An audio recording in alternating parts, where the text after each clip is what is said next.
ഇത്രയും വലിയൊരു മാറ്റം ഉണ്ടാകുമെന്ന് ഞാൻ വിചാരിച്ചിട്ടില്ല. അത് സംശയമില്ല. പക്ഷേ ഞാൻ അമേരിക്കയിൽ പോയിട്ട് തിരിച്ചു വരുമ്പം റോഡ് നീളെ പിണറായി വിജയൻ്റെ ഈ പോസ്റ്റർ കണ്ടപ്പോൾ എനിക്ക് മനസ്സിലായി വളരെ അന്യപ്പെട്ട ഞാൻ LDFന് അന്യപ്പെട്ടതായിട്ടുള്ള ഒരു ഒരു പ്രചാരണ രീതിയാണ് ഉപയോഗിച്ചിരിക്കുന്നതെന്നൊക്കെ നമുക്ക് കാണാൻ പറ്റുന്നുണ്ട്. അപ്പോൾ എന്താണോ ഇടതുപക്ഷത്തിനകത്ത് സംഭവിച്ചുകൂടാത്തതെന്ന് നമ്മൾ വിചാരിക്കുന്നതെല്ലാം സംഭവിച്ചു കഴിഞ്ഞിട്ടുണ്ട്.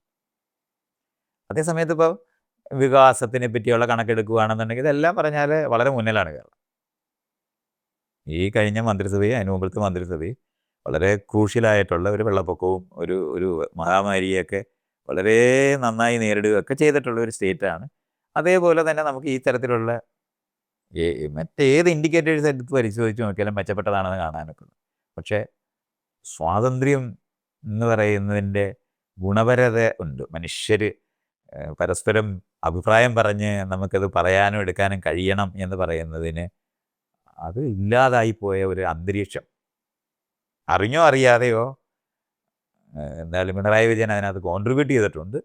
ഒപ്പം ഈ മാധ്യമങ്ങൾ ആ ഒരൊറ്റ സാധനം തന്നെയായിരുന്നു ഏറ്റവും കൂടുതൽ പ്രചാരണത്തിന് ഉപയോഗിച്ചിട്ടുള്ളതും കാണാം.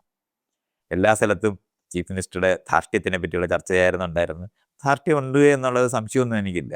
അതുകൊണ്ട് ഞാൻ ഷോക്കായിട്ട് കേട്ട ഒരു വരിയാണ്, എനിക്കൊരു ചോദ്യമുണ്ട് എന്ന് ഒരാൾ സദസ്സിൽ നിന്ന് പറയുമ്പോൾ അതങ്ങ് വീട്ടിൽ പോയി ചോദിച്ചാൽ അത് കേട്ട ആ നിമിഷം ഇനി ഒരിക്കലും വോട്ട് ചെയ്യരുതെന്ന് തീരുമാനിക്കുന്നിടത്തായി പോകുന്ന ഒരു അനുഭവമാണത്. ബാക്കി മുഴുവൻ എടുത്ത് പരിശോധിച്ച് നോക്കുമ്പം വോട്ട് ചെയ്യേണ്ട ആളാണെന്ന് കാണാനൊക്കെ എന്നൊരു സ്ഥലമുണ്ട്. അപ്പം നമുക്ക് വളരെ അന്യപ്പെട്ടതായിട്ടുള്ള എന്ന് പറഞ്ഞാൽ മോദിയെ എങ്ങനെയാണോ നമ്മൾ ഇഷ്ടപ്പെടാതിരുന്ന അതേ കാരണങ്ങളുണ്ട്. മോദിയെ എന്ന് പറഞ്ഞാൽ സകല അഴിമതിക്കും ഇപ്പം അവിടെ ഓരോ എല്ലാ എന്താണ് പാലവും തറയിൽ വീണുകൊണ്ടിരിക്കുകയാണ്. അതാണല്ലോ ഇൻഫ്രാസ്ട്രക്ചറിൻ്റെ വികാസത്തിനെ പറ്റിയായിരുന്നു സംസാരിച്ചുകൊണ്ടിരുന്നത്. അത് മുഴുവൻ അഴിമതി കൊണ്ട് ഒന്നോ രണ്ടോ ഒന്നും അല്ലല്ലോ, 8-9 എണ്ണമെങ്കിലും വളരെ പ്രകടമായ രീതിയിൽ തകർന്നു വീണത് നമ്മൾ കണ്ടു കഴിഞ്ഞിട്ടുണ്ട്. അപ്പോൾ അഴിമതി വളരെ വ്യാപകമാണ്. അതില്ലാതിരിക്കുന്ന ഒരു സ്ഥലവും കൂടെയാണ് കേരളം. അപ്പോൾ ആ നിലവാരത്തിൽ ഇവിടുത്തെ മീഡിയ ഈ ഒരൊറ്റ ഏരിയയ്ക്കകത്ത് ശ്വാസം മുട്ടും എന്ന് പറയുന്ന ശ്വാസം മുട്ടൽ യഥാർത്ഥത്തിൽ ഇല്ല എന്നുള്ളതല്ല, ഉണ്ട് തന്നെ. അത് വളരെ പ്രകടമായി പ്രചരിപ്പിക്കാൻ അവർക്ക് കഴിഞ്ഞിരിക്കുന്നു എന്നുള്ളതും അത് ഇവിടുത്തെ നമുക്ക് സൗകര്യങ്ങളൊക്കെ വർദ്ധിച്ചു കഴിഞ്ഞാൽ സ്വാതന്ത്ര്യത്തിൻ്റെ യുക്തിക്കകത്തേക്ക് തന്നെ മനുഷ്യർ മാറും. അത് തിരിച്ചറിയാനായിട്ട് കഴിയാതെ പോയ ഒരു ഇടതുപക്ഷ സംവിധാനമാണ് ഉണ്ടായിരുന്നത്. അത് വളരെ ചെറിയ ഒരു വിഭാഗത്തിനകത്ത് മാത്രം സംസാരിക്കുകയും പരസ്പരം മിണ്ടുകയും ചെയ്യുന്നതല്ലാതെ ജനങ്ങളുടെ ഇത്തരത്തിലുള്ള പൾസ് അറിയാൻ കഴിയാതെ പോയിരിക്കുന്ന നിലവാരത്തിൽ രാഷ്ട്രീയ പാർട്ടിക്കകത്ത്, പ്രത്യേകിച്ച് LDFനകത്ത് മാത്രമല്ല CPM എന്ന് പറയുന്ന പാർട്ടിക്കകത്ത് പോലും അത് റിഫ്ലക്റ്റ് ചെയ്യപ്പെട്ടു എന്നുള്ളതാണ് ഞാൻ കാണുന്നത്. ഇപ്പോൾ ഞാൻ കാണുന്നത്, ഞാൻ കേരളത്തിൻ്റെ പല ഭാഗങ്ങളിൽ യാത്ര ചെയ്യുമ്പോൾ ചെറിയ ഗ്രാമങ്ങളിൽ പോലും ഗ്രാസ് റൂട്ടിൽ ജനങ്ങൾക്കിടയിൽ പ്രവർത്തിക്കുന്ന പ്രസ്ഥാനം ഏതെന്ന് ചോദിച്ചാൽ ഒരു കാലത്ത് അത് ഇടതുപക്ഷമായിരുന്നു, CPM ആയിരുന്നു, ചില സ്ഥലങ്ങളിൽ CPI ആയിരുന്നു. ഇന്ന് പക്ഷേ അത് RSS ആയിട്ട് മാറിയിട്ടുണ്ടാകും. അവർ പ്രവർത്തിക്കുന്നത് ജനക്ഷേമകരമായിട്ടുള്ള ആക്ടിവിറ്റി അല്ലെങ്കിലും ക്ഷേത്രങ്ങൾ കേന്ദ്രീകരിച്ച്, ആചാരങ്ങൾ കേന്ദ്രീകരിച്ച് പ്രവർത്തിക്കുകയും എല്ലാ ഗ്രാമങ്ങളിലും ശാഖകൾ പ്രവർത്തിക്കുകയും ചെയ്യുന്ന ഒരു അവസ്ഥയിലേക്ക് മാറിയിട്ടുണ്ട്.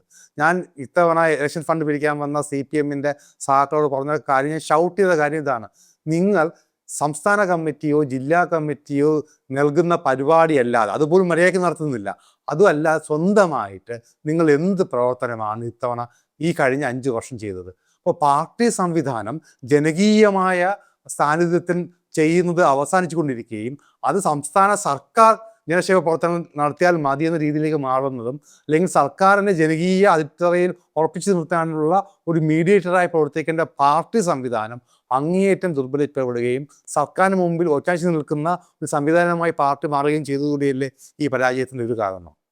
ഒരു പ്രധാന കാരണമാണ് ഇത്. നമ്മൾ ഇന്ന് അനുഭവിക്കുന്നതല്ല. ഈ സ്ട്രഗിളിങ് ക്ലാസ്, റൂളിങ് ക്ലാസ് എന്ന് പറഞ്ഞിട്ട് പണ്ടേ നമ്മൾ ചർച്ച ചെയ്തിട്ടുള്ള, എനിക്ക് തോന്നുന്നൊരു 30 വർഷം മുമ്പ് കേരളത്തിനകത്ത്, 30 അല്ല 40 വർഷം മുമ്പ് നമ്മൾ ചർച്ച ചെയ്ത ഒരു വിഷയമായിരുന്നു. എല്ലാ തവണയും ഇടതുപക്ഷം അധികാരത്തിൽ വരുമ്പോൾ അതിൻ്റെ ബഹുജന സംഘടനകൾ നിശബ്ദമാകും. ബഹുജന സംഘടനകൾ എന്ന് പറയുന്നത് അതിന് പോഷക സംഘടനയല്ലെന്നും അതിന് സ്വതന്ത്രമായിട്ട് അസ്തിത്വമുണ്ടെന്നുമുള്ള നിലവാരത്തിൽ ഞാനൊക്കെ അന്ന് ഭയങ്കരമായിട്ട് വാദിക്കുകയും പറയുകയും, ഞാനിത് പ്രതീക്ഷിച്ചില്ല എന്ന്, ഇലക്ഷനെ പ്രതീക്ഷിച്ചില്ല എന്ന് പറഞ്ഞാൽ കഴിഞ്ഞ പഞ്ചായത്ത് ഇലക്ഷനൊക്കെ വളരെ പ്രകടമായിരുന്നു.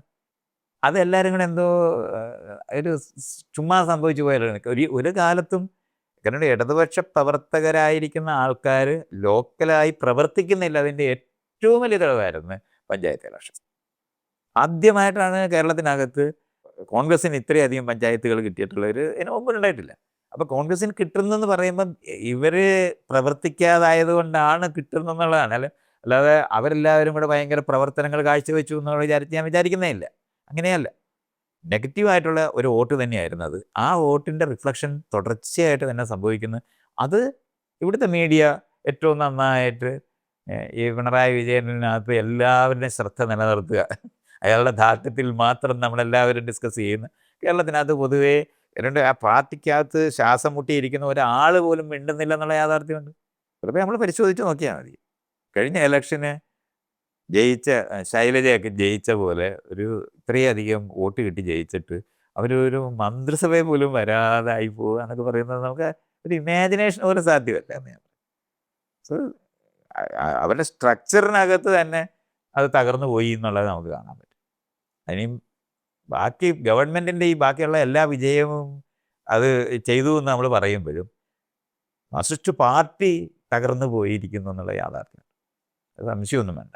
അതായത് അവർക്ക് റീകൂപ്പ് ചെയ്യാൻ അവർക്ക് കഴിയുന്നുണ്ടെങ്കിൽ നല്ലത്, അത്ര മാത്രമേ അതിന് പറയാനുള്ളൂ. അല്ലെന്നുണ്ടെങ്കിൽ നമുക്ക് ഇമാജിൻ ചെയ്യാൻ വയ്യാത്ത നിലവാരത്തിൽ അത് ഞാൻ 2 തവണ ഇലക്ഷന് നിൽക്കേണ്ട എന്ന് പറയുന്ന യുക്തി പറയുന്ന സമയത്ത് പിണറായി വിജയൻ എങ്ങനെയാണ് ചീഫ് മിനിസ്റ്ററായിട്ട് വരുന്നത്? എങ്ങനെ ഇത്തവണ അയാൾ നിൽക്കും? ഇതൊന്നും നമ്മൾ ഒരാളും ചോദിക്കുന്നില്ല എന്നുള്ള യാഥാർത്ഥ്യമില്ലേ? ഈ ചോദ്യം ഇടതുപക്ഷത്തിനകത്തൊന്നും ഉണ്ടാകേണ്ടതന്നെ, CPM-നകത്തൊന്നും ഉണ്ടാകേണ്ട ചോദ്യമാണ്. അതൊന്നും ഉണ്ടായില്ല. അപ്പോൾ ആ നിലവാരത്തിൽ അതിൻ്റെ ഇൻറ്റേർണലായിട്ടുള്ള ഏതെങ്കിലും ഉൾപാർട്ടി ജനാധിപത്യം എന്നൊക്കെ പറഞ്ഞാൽ വാക്കുകളൊക്കെ പറയും. ഇതൊന്നും ഒരു ബന്ധമില്ലാതായി പോയിരിക്കുന്നു എന്നുള്ള യാഥാർത്ഥ്യം നമ്മൾ കാണേണ്ടതുണ്ട്. അപ്പോൾ അതുകൊണ്ട് അതിൻ്റെ പരാജയം പഞ്ചായത്തിനകത്ത് കണ്ടതാണ്. ആ കണ്ടതിനകത്തു നിന്ന് കുറച്ചുകൂടെ ഇതായിട്ട് ഞാൻ കോൺഗ്രസിലേക്കാണ് ആളുകൾ വോട്ട് മാറ്റി ഇട്ടതെന്നുള്ളതിനകത്ത് സന്തോഷിക്കുന്നുണ്ട്. അത് സംശയമൊന്നുമില്ല. അപ്പോഴും 3 BJP-ക്കാർ ജയിച്ചു എന്നുള്ള യാഥാർത്ഥ്യം അവിടെ നിൽക്കുന്നുണ്ട്. മറ്റു നിവൃത്തിയൊന്നും ഇല്ലാത്ത കാരണം കൊണ്ട് അവർ അതിനാൽ ഈ മാറ്റി കുത്തണമെങ്കിൽ ആരെങ്കിലും കുത്തണമെന്ന് ആലോചിക്കുന്നതുകൊണ്ട് തന്നെ കുത്തിയിട്ടുള്ളത്. അതുകൊണ്ട് തന്നെയാണ് അത് ആ സ്ഥലങ്ങളിനകത്തൊക്കെ ഇനി നമ്മൾ ഇവർ ഇങ്ങനെ ജനങ്ങളോട് പറഞ്ഞ് ഇങ്ങനെ മാറ്റി വേറെ ആൾക്കാർക്ക് വോട്ട് കൊടുക്കുക എന്ന് പറയുന്നതൊക്കെ ഇങ്ങനെ ചെയ്യാൻ പറ്റുമെന്ന് ഇലക്ഷനൊക്കെ നമ്മൾ പ്രവർത്തിച്ചിട്ടുള്ളവരില്ലേ? അങ്ങനെയൊന്നും കഴിയില്ല. ആളുകൾ തന്നെ ചെയ്താണെന്ന് നമ്മളെന്താ കാണാനൊക്കെ അത് പോകുന്നത്? മാറി കുത്തി പോവും. ദേഷ്യം പ്രകടിപ്പിക്കാനെങ്കിലും നോട്ടായിട്ടാലും നമുക്കറിയാം ഇവർ ജയിക്കും എന്നറിയാം. ആരെങ്കിലും ഒരാൾക്ക് അതുകൊണ്ട് മറ്റൊരാളെ തോൽപ്പിക്കുക എന്ന് പറയുന്ന സ്പിരിറ്റിൽ തന്നെ തോൽപ്പിക്കേണ്ട ആവശ്യമുണ്ട്. അതുകൊണ്ട് ആ നിലവാരത്തിൽ ഇടതുപക്ഷത്തിന് കൊടുക്കാവുന്ന ഏറ്റവും നല്ല അടിയാണ് ജനങ്ങളുടെ ഇടയിൽ നിന്ന് കൊടുത്തതെന്നുള്ളത് ഞാൻ കാണുന്നത്. ഇത് ഇനി വരുന്ന 5 കൊല്ലത്തിനകത്ത് ഈ BJP ആണോ ഇത് കൺസോളിഡേറ്റ് ചെയ്യുന്നതെന്നുള്ളത് മാത്രമാണ് നമ്മുടെ മുന്നിലുള്ള ക്വസ്റ്റ്യൻ. ഇത്തവണ 3 MLA-മാരാണ് BJP-ക്ക് വിജയിച്ചിട്ടുള്ളത്. തിരുവനന്തപുരത്ത് നിന്ന് 2 MLA-മാരും കൊല്ലത്തുനിന്ന് 1 MLA. അതിലൊരു MLA ഇപ്പം നടത്തിയ ഏറ്റവും ആദ്യത്തെ രാഷ്ട്രീയ പ്രസ്താവന MLA-ആയി തിരഞ്ഞെടുക്കപ്പെട്ട ശേഷം നടത്തിച്ചാൽ മുസ്ലിം ലീഗിന് വിദ്യാഭ്യാസ വകുപ്പ് മന്ത്രി സ്ഥാനം നൽകരുത്, അത് ഇവിടുത്തെ ഭൂരിപക്ഷ സമുദായത്തിന് അനുഗുണമായിരിക്കില്ല, ഞങ്ങൾ പ്രവർത്തിക്കാൻ പോകുന്നത് കേരളത്തിലെ ഭൂരിപക്ഷ സമുദായത്തിൻ്റെ ക്ഷേമത്തിന് വേണ്ടിയാണെന്ന് പച്ചയ്ക്ക് വർഗീയത പറയുന്ന നിലവാരത്തിലേക്ക് ഒരു MLA സൃഷ്ടിക്കാൻ നമുക്ക് സാധിച്ചു എന്നതാണ്. ഇപ്പോൾ എനിക്ക് എപ്പോഴും പേടി എന്ന് പറയുന്നത് മൈത്രേയൻ പറയുന്ന പോലെ ബംഗാളിൽ ഒരിക്കലും BJP അധികാരത്തിൽ വരുമെന്ന് ഞാൻ എൻ്റെ കുട്ടിക്കാലത്ത് പ്രതീക്ഷിച്ചിട്ടേ ഇല്ല. എൻ്റെ കൗമാരകാലത്തോ യൗവനകാലത്തോ വിചാരിച്ചിട്ടില്ല. അവിടെ ഇടതുപക്ഷം പോയാലും ഒരു മതേതര പാർട്ടിയായിരിക്കും വരിക. കാരണം അവിടെ രവീന്ദ്രനാഥ് ടാഗോറിൻ്റെ നാടാണ് തുടങ്ങിയുള്ള അല്ലെങ്കിൽ ഇത്രയും അധികം സാംസ്കാരിക പൈതൃകമുള്ള ഒരു സ്ഥലമാണെന്ന് വിചാരിച്ചിരുന്ന ബംഗാളിൽ, ഇത്രയും അധികം ന്യൂനപക്ഷ സാന്നിധ്യം ഉണ്ടായിരുന്ന ബംഗാളിൽ BJP-ക്ക് അധികാരം പിടിച്ചെടുക്കാമെങ്കിൽ നാളെ കേരളത്തിൽ അത് സാധ്യമാണ്. അതിനുവേണ്ടി ആരെ വീക്കാക്കണം, അവരെ വീക്കാക്കിയിട്ട് പതുക്കെ സ്റ്റെപ്പ് മുമ്പോട്ട് വയ്ക്കണം എന്നുള്ള നിലപാടിലേക്കല്ലേ BJP പോകുന്നത്. ഇതിനെ ചെറുക്കാൻ എന്താണ് ഒരു മാർഗം? ഇപ്പോൾ മൂന്നാമതൊരു കക്ഷി വന്നാൽ, ഇപ്പോൾ ആം ആദ്മി പാർട്ടി പോലൊരു പാർട്ടി വന്നാൽ അത് പറ്റുമെന്ന് നമുക്ക് തോന്നുന്നില്ല. കാരണം ആം ആദ്മി പാർട്ടി അവർ വിഴുങ്ങിക്കഴിഞ്ഞു. ഓക്കെ, അപ്പോൾ എന്താണ് രാഷ്ട്രീയപരമായിട്ടുള്ള ഇതിൻ്റെ ഒരു ചെറുത്തുനിൽപ്പിൻ്റെ സാധ്യത? ഇനി 3 സീറ്റിൽ നിന്ന് 1 സീറ്റ് പോലും BJP കൂടാതിരിക്കാൻ. സീറ്റ് ഇമ്പോർട്ടൻ്റ് ആണ്. അല്ല നമുക്ക് ജനാധിപത്യത്തിൽ നമുക്ക് പറയാം ജനങ്ങളിൽ ജനാധിപത്യ ബോധം ഉണ്ടാക്കുക എന്ന് വെച്ചാൽ, പക്ഷേ നിയമങ്ങൾ നിർമ്മിക്കാൻ പോകുന്ന ആൾക്കാരെ തിരഞ്ഞെടുക്കുമ്പോൾ അവരുടെ എണ്ണം ഇമ്പോർട്ടൻ്റ് തന്നെയാണ് ഈ സിസ്റ്റത്തിൻ്റെ ഉള്ളിൽ നിൽക്കുമ്പോൾ. അപ്പോൾ ഇതിനെങ്ങനെ ചെറുക്കാമെന്നാണ് മൈത്രേയന് തോന്നുന്നത്? വ്യക്തിപരമായിട്ട് എനിക്കൊരു ഉത്തരം സത്യത്തിലില്ല. അതിന് കാര്യം ലോങ് ടൈമായിട്ട് നടത്തേണ്ട പ്രവർത്തനങ്ങളാണ്. ഇവിടുത്തെ രാഷ്ട്രീയ പാർട്ടികൾ ചെയ്യേണ്ട പ്രവൃത്തിയാണ് ഇയാൾ ഇപ്പോൾ ചോദിച്ച ചോദ്യം. ആ രാഷ്ട്രീയ പാർട്ടിക്കകത്ത് അവർ ഈ പറയുന്ന റീതിങ്ക് ചെയ്ത് ജനങ്ങളുടെ ഇടയിൽ പ്രവർത്തിക്കുക എന്നുള്ളതാണ് യഥാർത്ഥത്തിലുള്ള പണി. അത് ഐഡിയോളജിക്കലായിട്ടുള്ള നേരിടൽ. കാരണം ഈ എലക്ഷന് നമ്മുടെ ആൾക്കാർക്ക് വോട്ട് കൊടുപ്പിക്കുക എന്ന് പറയുന്നത് രാഷ്ട്രീയക്കാർ കണ്ടുപിടിച്ച സാധനം തന്നെയാണ്. അങ്ങനെയാണ് വീണ്ടും മതത്തിന് ഇത്രയും പ്രാധാന്യം നൽകുന്നത്. എല്ലാവരും അവരുടേതായ രീതിയിൽ അതിനെ പ്രീണിപ്പിച്ചിട്ടുണ്ട്. പറഞ്ഞാൽ രാജാവിനെ എൻ്റെ കീഴിലുണ്ടായിരുന്ന ഒരു സ്ഥാപനമായിരുന്നു ഈ മതം എന്ന് പറയുന്നത്. കാണിക്കപ്പറ്റിക്കകത്ത് കിട്ടുന്ന കാശ് രാജാവിൻ്റെ കയ്യിലോട്ടായിരുന്നു പോയിരുന്നത്. അത് ആ ക്ഷേത്രമോ പള്ളിയോ നടത്തുന്നതിന് വേണ്ടി കൊടുത്തിരുന്ന ഒരു കാശിന് പകരം രാജാവിന് നമ്മൾ പെൻഷൻ കൊടുത്ത് പിരിച്ചങ്ങ് വിട്ടു. എന്നിട്ട് ഈ കാണിക്കപ്പെട്ടി വീഴുന്ന കാശ് മുഴുവൻ അവിടുത്തെ മത നേതാക്കളുടെ കയ്യിലായി. അങ്ങനെ ഇന്ത്യ മുഴുവനുമുള്ള സകല ക്ഷേത്രങ്ങളും പള്ളികളും എല്ലാ സാധനവും എല്ലാ ആരാധനാലയങ്ങളും ഭയങ്കര സ്വത്തുള്ള സ്ഥലമായിട്ട് മുഴുവൻ മാറി. എന്നിട്ട് ആ സ്വത്ത് എന്ത് ചെയ്യണം? സ്വർണം പൂശുന്നതും പാളി ഉണ്ടാക്കുന്നതും ഇങ്ങനെയുള്ള കാര്യങ്ങളാണല്ലോ സംഭവിച്ചുകൊണ്ടിരിക്കുന്നത്. ജനങ്ങളുമായിട്ടൊരു ബന്ധം അതിന് പിന്നെ ഇല്ലല്ലോ ആ പണത്തിന്. അത് മുഴുവനും അതിൻ്റെ സ്ഥാപനം നടത്തുന്ന ആൾക്കാരുടെ കയ്യിലായി മാറുകയും അവർ ശരിക്കും വലിയ കോർപ്പറേറ്റ് ആൾക്കാരാകുന്നത് പോലെ ആയിപ്പോയിട്ടുണ്ട് ഈ അമ്പലങ്ങളും പള്ളികളും നടത്തുന്ന മനുഷ്യർ. ദരിദ്രം പിടിച്ച അമ്പലവും പള്ളിയും അവിടെ കിടപ്പുണ്ടെന്ന് എനിക്കറിയാം. പക്ഷെ അതേ സമയത്ത് കുത്തക ആയിട്ട് കൊണ്ടുപോകുന്ന ഇപ്പോൾ ഗുരുവായൂരോ അല്ലെന്നുണ്ടെങ്കിൽ വേളാങ്കണ്ണിയോ അല്ലെന്നുണ്ടെങ്കിൽ ഭീമാ പള്ളി എന്നൊക്കെ പറഞ്ഞിട്ട് ഇങ്ങനത്തെ നമ്മൾ ഈ പറയുന്ന ഈ സ്ഥാപനങ്ങൾ മുഴുവനും അവിടെ ഉണ്ടാകുന്ന പണം മുഴുവനും വളരെ ഒരു ചെറിയ വിഭാഗം മത നേതാക്കളുടെ കയ്യിലായും അവർ കോർപ്പറേറ്റ് എന്ന് പറയുന്ന നിലവാരത്തിലുള്ള പണക്കാരായി മാറുകയും ചെയ്ത് നിർണ്ണയിക്കുന്നവരായിട്ട്. ഇതിന് അവർ ഈ പണം ഉപയോഗിച്ച് ക്ഷേമകരമായ പ്രവൃത്തി എന്ന് പറയുന്നത് സ്കൂള്, കോളേജ്, ഹോസ്പിറ്റൽ, ഈ മൂന്നെണ്ണത്തിനകത്തും അവരുടെ മതവിശ്വാസത്തിനനുസൃതമായ ആൾക്കാരെ രൂപപ്പെടുത്തുന്നതിനാണ് ആ 3 സ്ഥാപനം അവർ ഉപയോഗിച്ചിട്ടുള്ളത്. ജനങ്ങൾക്ക് ക്ഷേമകരമായ പ്രവൃത്തി ചെയ്തു കൊടുക്കുന്നു എന്ന് തോന്നിപ്പിക്കുന്ന നിലവാരത്തിൽ സ്കൂളും കോളേജും എല്ലാം നടത്തുന്ന സമയത്ത് അതിനകത്തൂടെ അവരുടെ തുടർച്ച, പിന്നെ മതത്തിൻ്റെ തുടർച്ച ഉണ്ടാക്കുകയും ജനാധിപത്യത്തിൻ്റെ വികാസത്തിന് ആവശ്യമായിട്ടുള്ള യാതൊരു അതിനു വേണ്ടിയുള്ള പൗരനിർമ്മാണം നടക്കുന്നതിന് പകരം മതവിശ്വാസികൾ വീണ്ടും വീണ്ടും പുനരുൽപ്പാദിപ്പിക്കുക എന്ന് പറയുന്ന സാധനമാണ് നടന്നത്. ആ നടക്കുന്ന സ്ഥലത്തെ ഉപയോഗിച്ച് ഇലക്ഷൻ ജയിക്കാമെന്ന് കണ്ടുപിടിച്ച രാഷ്ട്രീയ പാർട്ടിക്കാരുള്ളത്. അതുകൊണ്ട് നമ്മുടെ ആൾക്കാരായ ആൾക്കാർക്ക് അവിടെ ഇലക്ഷനിൽ ഇന്ന ആൾക്കാരെ നിർത്തി അവിടെ ജയിക്കുമെന്ന് കണ്ടുപിടിച്ചു. ഇതാണ് ഇപ്പം കറൻ്റിൽ നിൽക്കുന്ന സ്ഥലം അതാ. അതുകൊണ്ട് മാറി മാറി ഈ മത നേതാക്കളെ പ്രീണിപ്പിച്ച് എങ്ങനെയാണ് ധനം കൊണ്ടും ജനസ്വാധീനം കൊണ്ടും അവർ നിർണ്ണയിക്കുന്നിടത്തേക്ക് മാറി എന്നുള്ളതാണ്. പൗരന്മാരെ ഉൽപ്പാദിപ്പിക്കുന്ന ക്ലാസ് റൂംസ് രൂപപ്പെടുത്തിയതുമില്ല. ഇപ്പോൾ പബ്ലിക് സ്കൂളെല്ലാം നന്നാക്കി, പക്ഷെ അവിടെ സർവ്വമത പ്രാർത്ഥനയാണല്ലോ നടക്കുന്നത്, പരമാവധി നടക്കുന്നത്. ഭരണഘടന വായിക്കുന്ന ഒരു ക്ലാസ് റൂം ഇല്ലാതായി പോയി എന്നുള്ള യാഥാർത്ഥ്യമില്ല. ഇതെല്ലാമാണ്. അപ്പം നമ്മൾ ഈ കഴിഞ്ഞ 75-80 വർഷം ഇന്ത്യയിലകത്ത് പൗരനിർമ്മാണം എന്ന് പറഞ്ഞ് നടന്നിട്ടേ ഇല്ല. അതിന് പകരം പണമുള്ള മത നേതാക്കൾ അവരുടെ അനുയായികളെ സൃഷ്ടിക്കുന്ന മദ്രസകളും സെമിനാരികളും എന്താണ് ഗുരുകുലങ്ങളും ഇങ്ങനെ നമ്മൾ ഈ പറയുന്ന RSS ശാഖകൾ ഇതൊക്കെയാണ് നടക്കുന്നത്. അപ്പോൾ പിന്നെ എവിടെ നിന്നാണ് നമ്മൾ പൗരന്മാരെ കിട്ടേണ്ടത്? അതിനുള്ള വേദി എവിടെയാണ് നമ്മൾ അതിന് പൗരനിർമ്മാണം എവിടെയാണ് നടക്കുന്നത്? നേരത്തെ ഞാൻ പറഞ്ഞല്ലോ, ഒറ്റ ഇൻസ്റ്റിറ്റ്യൂഷനില്ല ജനാധിപത്യപരമായി പെരുമാറുന്നത്. അത് മുഴുവൻ രാജാവ് ഉണ്ടാക്കിയ അല്ലെങ്കിൽ ബ്രിട്ടീഷ് രാജാക്കന്മാർ, രാജാവെന്ന് തന്നെ പറയുന്നത് രാജാക്കന്മാരെ ഉൽപ്പാദിപ്പിച്ച മേല് കീഴ് ഭരിക്കുന്നതിന് വേണ്ടി ഭരിക്കാനുണ്ടാക്കിയ ഉപകരണങ്ങൾ. ഞാൻ ആൾക്കാർക്ക് അത് മനസ്സിലാക്കാനായിട്ട് വേണ്ടി ഇപ്പം തനിക്കും എനിക്കും തോക്ക്, വാള്, വടി ഇത് 3ഉം തന്നിട്ട് അയലത്തുകാരനെ സ്നേഹിക്കാൻ ഇത് ഉപയോഗിക്കണമെന്ന് പറഞ്ഞാൽ എങ്ങനെ ചെയ്യും? ഇതാണ് പുതുതായിട്ട് ഞാൻ പറയാനായിട്ട് ഞാൻ ഈ പഞ്ചായത്തിലെല്ലാം പോയി പറയണമെന്ന് വിചാരിക്കുന്ന സാധനം ഇതാണ്. ഈ 3 സാധനം ഉപയോഗിച്ചുകൊണ്ട് അയലത്തുകാരനെ എങ്ങനെയാണ് നമ്മൾ സ്നേഹിക്കുന്നത്? തോക്കാണ് നമുക്ക് രണ്ടുപേർക്കും തന്നിരിക്കുന്നത്. അത് ഉപയോഗിക്കണം എന്ന് പറഞ്ഞാൽ ഈ നിൽക്കുന്ന ഇൻസ്റ്റിറ്റ്യൂഷൻ, കോടതി ആയാൽ, പോലീസ് ആയാൽ, സെക്രട്ടേറിയറ്റ് ആയാൽ, വില്ലേജ് ഓഫീസ് ആയാൽ എല്ലാം തോക്കാടോ. ആളുകളെ കീഴ്പ്പെടുത്താനും നിയന്ത്രിക്കാനും വേണ്ടി ഉണ്ടാക്കിയ സ്ഥാപനങ്ങളായത്. അതുകൊണ്ടാണ് ജനാധിപത്യത്തിൽ ഭരണമില്ലെന്ന് അറിയേണ്ടതുണ്ട്. ജനാധിപത്യത്തിൽ സേവനവും ക്രമീകരണവുമാണുള്ളത്. ഈ ക്രമീകരണം എന്നുള്ള വാക്ക് വേറെ ആരും പറയത്തില്ല.